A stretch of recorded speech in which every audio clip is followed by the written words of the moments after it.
Pada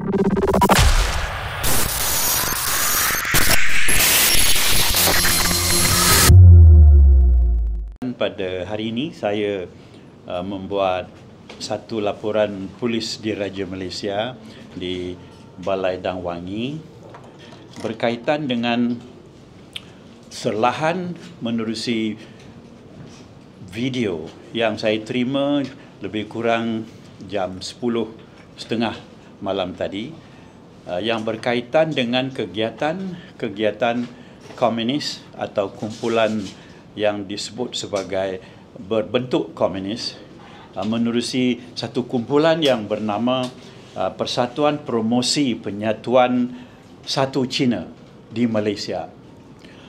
Apa sebab saya buat laporan ini? Asasnya ada 3. Pertama ialah oleh kerana video ini mengandungi fakta-fakta yang jelas bahawa kemarahan fahaman dan pendirian terhadap komunis itu sudah jelas menerusi beberapa peristiwa. Peristiwa pertama ialah di Pulau Pinang, di mana murid-murid sekolah menyanyikan lagu-lagu patriotik Tanah Besar Cina, mengandungi lirik-lirik komunisme. Kedua ialah kegiatan mengibarkan bendera Tanah Besar Cina, yakni bendera komunis. Dan ketiga ialah adanya persatuan yang saya sebutkan tadi, iaitu mempromosi satu Cina di Malaysia. Dan menurut video itu yang saya tonton banyak kali, fakta-fakta ini sudah cukup rasanya bagi Polis Diraja Malaysia mengambil tindakan. Tetapi menurut hebahan yang dibuat dalam video itu, belum ada apa-apa susulan lagi. Justru saya mengambil peluang ini demi tanah air kita. Perbuatan mencabul kedudukan dan tata susila Malaysia adalah sesuatu yang harus, malah mesti diambil berat. Kita di Malaysia semenjak tahun 48 tidak mengiktiraf komunis dan memerangi komunis semenjak tahun 48 sampai tahun 60. Sehingga kita mewujudkan ISA yang sekarang diganti oleh SOSMA. Dalam situasi begitu, apabila video ini disebar luas, saya terasa bahawa wajar bagi saya membuat laporan polis dan meminta polis sebenar-benarnya menyiasat peristiwa yang berlaku itu. Dan dalam video itu disebut beberapa nama orang yang mengepalai persatuan ini. Persatuan ini didapati tidak didaftar, tetapi mendapat dokongan terus-menerus. Jadi perhitungan dalam pemikiran saya ialah peristiwa-peristiwa di Pulau Pinang, peristiwa-peristiwa di Teluk Intan, peristiwa-peristiwa di Dewan Perhimpunan Cina di Selangor, dan peristiwa-peristiwa yang berlaku di beberapa tempat lain menjurus kepada promosi yang saya lihat ini. Termasuk masa merdeka, maka promosi negara Cina itu cukup besar diperbuat. Bukan menunjukkan apa-apa perasaan yang berbentuk prasangka, tetapi saya minta supaya siasatan dibuat dan sekiranya benar, apakah gara-gara komunisme yang dibuat itu melibatkan beberapa pihak VIP di tanah air kita yang berpangkat tinggi yang dibiarkan hanya sebegitu saja. Setelah selesai tadi, maka saya memohon supaya statement saya dirakam dan siasatan dibuat oleh pihak-pihak yang berkenaan.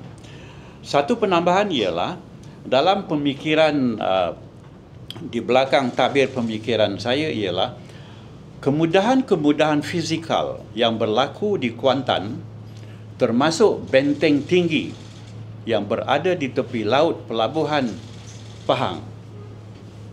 Kita telah memohon supaya sesuatu naratif dibuat terhadap kegiatannya. Ini pun tidak ada diberi. Seterusnya, kemudahan-kemudahan pelabuhan di Kuantan dan di Melaka juga tidak dapat diberi huraian yang jelas. telah disebut oleh banyak pihak bahawa hal-hal yang berhubung dengan halaan terhadap Lautan Cina Selatan berlaku. Tetapi dalam suasana begitu, kita tidak dapat menuduh sesiapa. Hanya Polis Diraja yang saya fikir layak menyusul perkara ini. Justru saya membuat laporan itu dalam semangat supaya negara ini tidak tergelincir daripada rukun negara.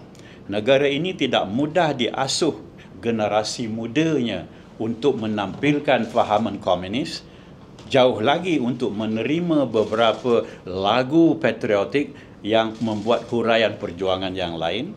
Dan seterusnya, kita mahu melihat siapakah orang-orang yang mengepalai kegiatan-kegiatan pro-komunis ini di Malaysia. Barangkali zaman sudah beredar dan pusaka bergelir, orang tak minat lagi. Tapi saya orang lama, saya minat.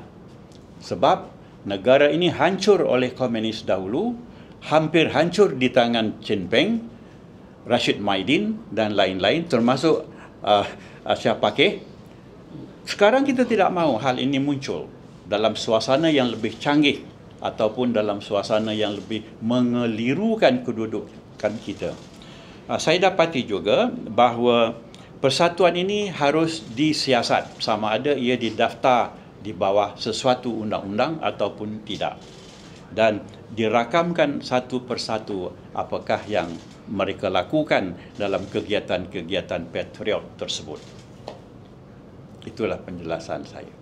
Dan saya menggesa supaya disiasat perkara ini, dan lantaran ia begitu penting, maka pihak-pihak yang berwajib di bawah undang-undang hendaklah menjalankan tugas. Selaku bekas yang di-Pertua Dewan Negara, saya berminat perkara ini diapungkan dalam suasana yang terbaik dan menerima perhitungan yang terbaik pula. Macam saya sebut tadi, memang begitu konsepsi saya, tetapi mungkin persepsi saya ini tidak disahami oleh pihak lain. Keganjilannya ialah kalau dahulu perkara-perkara ini berlaku, pihak Polis Diraja cepat bertindak. SB ataupun cawangan khas cepat bertindak. Kehairanan saya, kenapa sekarang diam saja? Dan saya berani menyatakan bahawa pengaruh komunis Cina kita tak dapat duga. Kita boleh kaitkan balik dengan gara-gara pelawat datang kemari yang tak pulang. Kita boleh kaitkan balik dengan Malaysia My Second Home yang begitu ramai datang. Dan kita boleh kaitkan dengan peniaga-peniaga yang rapat dengan Persatuan Promosi Satu Cina di Malaysia tadi. Dan tentu sekali rakan-rakan politik ataupun rakan-rakan sosial yang lain akan memahami apabila berlaku sesuatu nanti secara menyeluruh, kita sudah terlewat. Sebab kita tidak ada persediaan. Saya tergolong kepada kumpulan yang suka memberi imbasan dahulu. Ini menunjukkan bahawa rebas-rebas renyai yang kemudian akan diikut oleh hujan yang lebat. Akhirnya, bah yang besar. Malaysia jangan jatuh kepada situasi begitu. Sudah jelas bagi saya, kepentingan pihak luar itu lebih daripada keadaan yang biasa. Tadi saya beri contoh, benteng Cina yang tinggi di Kuantan, tidak ada satu pun pihak boleh menentukan apa yang berlaku di dalam. Penemuan kerongsong-kerongsong peluru yang beribu akhir-akhir ini pun tidak ada dikaitkan oleh orang untuk disiasat atau dipuncakan bagaimana ia berlaku. Justru keadaan laporan imigrasi atau imigresen satu lagi. Seterusnya, peristiwa-peristiwa di Pulau Pinang kita dapat lihat. Di Teluk Intan kita dapat lihat. Jika ini bukan imbasan, apakah dia? Dan kita mesti berfikir sebagai rakyat dan warga Malaysia, jangan kedirajaan kita pun kena pada satu hari. Jangan hendaknya kedudukan sosial kita di bawah rukun negara terhempas oleh perkara-perkara seperti ini. Akhirnya ialah pendidikan Tionghoa yang berlaku di Malaysia ini sekarang, saya dapati tiada pantauan. Jadi dengan keadaan itu lebih mudah bagi kumpulan-kumpulan tertentu untuk menyusup ke dalam arena itu. Sebab mereka tak pergi kepada sekolah kebangsaan. Mereka pergi terus kepada persekolahan yang dibentuk di bawah komuniti Tionghoa dalam sedemikian. Terutama sekolah-sekolah yang tanpa bantuan kerajaan, yang kononnya bebas ataupun swasta. Kita tidak ada membuat telahan atau sangkaan buruk, tetapi ini sekadar memberitahu kepada negara kita, berpayunglah kita sebelum hujan lebat ini. Dan hujan lebat itu merupakan pengaruh besar daripada tanah besar China. Benar, dan autonomi itu misalnya dalam segmen-segmen pelabuhan. Ya, di Kelang ada, di Melaka ada, di Pulau Pinang ada, di Kuantan pun ada. Ini tidak ada disusul oleh pihak-pihak berkenaan. Jadi satu kehairanan bagi kita, kenapa tidak diperbuat sedemikian. Saya menyuruhlah supaya Kementerian Dalam Negeri, Kementerian lama saya, bertindak dan menyesuaikan keadaan demi kepentingan tanah air. Saya boleh membuat perbandingan, ya, semasa dalam kerajaan atau di luar kerajaan itu tidak begitu penting. Yang penting ialah dahulu pihak cawangan Polis Diraja Malaysia cukup cekap membuat tindakan menyusul. Tapi sekarang tidak ada apa-apa penyusulan yang penting yang boleh kita susul semula. Ini pun satu kehairanan bagi kita. Benar, persatuan mempromosi satu Cina di Malaysia ini, kita nak tentukan dulu di bawah undang-undang mana ia didaftarkan. Dan saya memang syak bahawa takkan satu persatuan saja. Ada Tan Sri-nya di situ, ada Datuk Seri-nya, ada pemimpin-pemimpin besarnya. Jadi mereka ini sudah menaungi sel-sel ini. Dan biasanya dalam sejarah komunisme, sel-sel ini akan berkembang. Sel ini terletak dalam jabatan kerajaan, terletak dalam sekolah, dalam universiti, dan Universiti Shah Aman sekarang di Sepang, orang pun tak dapat masuk dan tidak diketahui apa mereka buat. Jadi menerusi pendidikan rendah, menengah dan universiti, maka lengkaplah sel-sel ini hidup untuk memperjuangkan kedudukan mereka di Malaysia. Barang kita ketahui, iaitu kedudukan sosial dan kemasyarakatan orang Tionghoa di Malaysia agak minoriti sekarang. Jadi mungkin ada cadangan untuk menambah minoriti itu kepada tahap yang lain. Ini hanya telahan tetapi tidak dapat disangkal oleh mana-mana pihak. Kita melihat datanya dan juga kegiatan-kegiatan sel tadi. Malang bagi kita oleh kerana laporan untuk mereka bertindak dari segi undang-undang setakat ini belum cukup, tapi kita menyeru supaya digenapkan laporan itu dan dikhabarkan kepada pemerintah ini yang berlaku. Mungkin juga pihak-pihak yang tinggi dalam kerajaan kata ini hanya ribut dalam cawan. Jangan, pada saya ini ribut dalam kawah. Sebab saya melalui tahun 48. Kanak-kanak lagi masa itu, tapi sudah tahu bagaimana bintang 3 memotong orang kampung saya terus penggal kepala dari leher.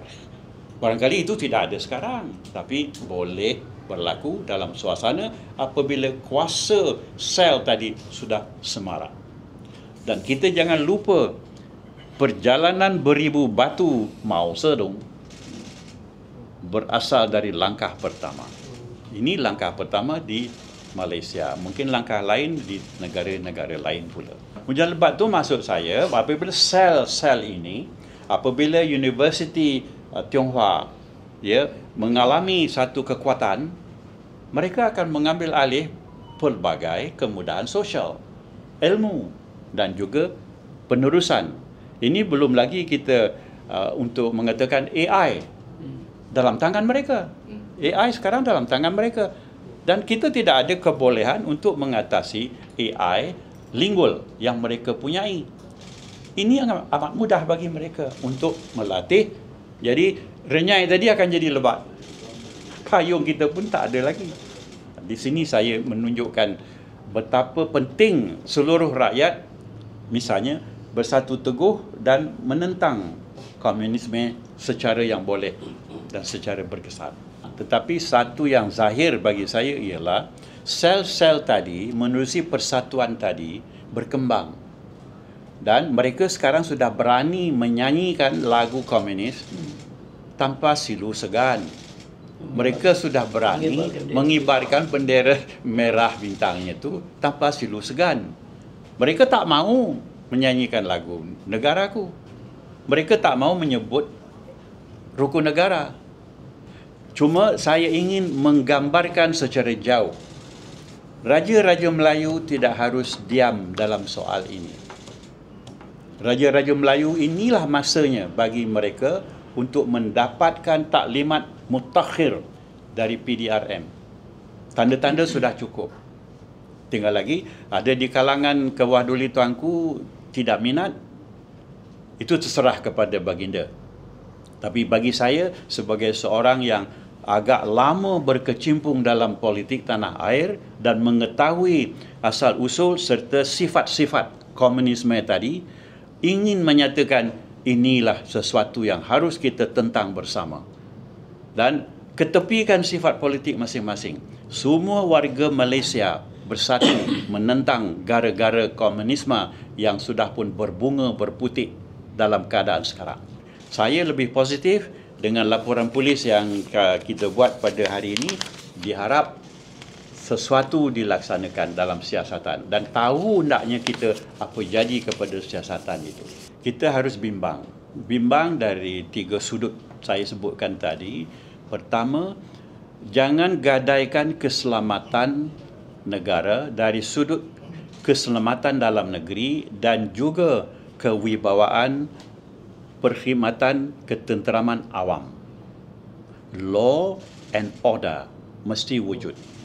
Kedua ialah generasi yang di depan kita sekarang adalah muda. Mereka tak melihat apa berlaku dan apa sifat-sifat negatif yang boleh dilakukan oleh sesuatu rejim komunis. Kita tak pernah mengenal komunisme dari dekat. Cuma kita melihat komunisme dari sudut invensi di China, Laut China Selatan dengan jet barunya, dengan matahari artificialnya dan lain-lain. Tetapi bagi kita untuk ditindas oleh sistem komunisme menerusi kader sistem tadi, seperti yang dikepalai oleh beberapa orang kenamaan dalam persatuan satu China tadi, ini sudah asing bagi kita. Sedangkan kita mempunyai rukun negara sendiri, Islam sebagai agama resmi kita dan perpaduan yang diadun lebih dari 60 tahun. Oleh kerana itulah kita mesti sekarang menjagakan balik, membangkitkan masyarakat kita. Jangan terus lena walaupun anda tidak mengetahui sejarah dan asal-usulnya. Komunis tetap tidak sesuai untuk Malaysia. Yang harus kita titik beratkan ialah kemudahan pelawat datang dan kemudahan tak balik. Kes ini cukup ramai tetapi kita tidak tahu di mana silapnya, bagaimana berlakunya. Dan telah dilapor dalam berita harian pada bulan November 22 ya, misalnya ratus ribu tak balik ke negeri asal. Sampai sekarang kita tak tahu apa jadi. Dan kita tidak boleh membuat telahan. Namun situasi macam inilah disebut dalam legenda Greece tua sebagai kuda kayu. Lama-lama kuda kayu tu begitu besar, besar sekali. Yang keluar tu manusia yang akan memberi pelbagai kegiatan yang akan mengatasi sistem kita. Ini barangkali Perdana Menteri Palang KX tidak dapat melihat, eloklah beliau melihat semula. Dan sebagaimana kita berjumpa dulu pada bulan November tahun 23, saya dengan beliau Beliau berasakan bahawa negara ini cukup dengan Madani.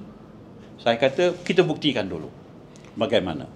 Dan ini salah satu daripada rintangan yang Datuk Seri Perdana Menteri ke-10 tidak boleh berdiam diri.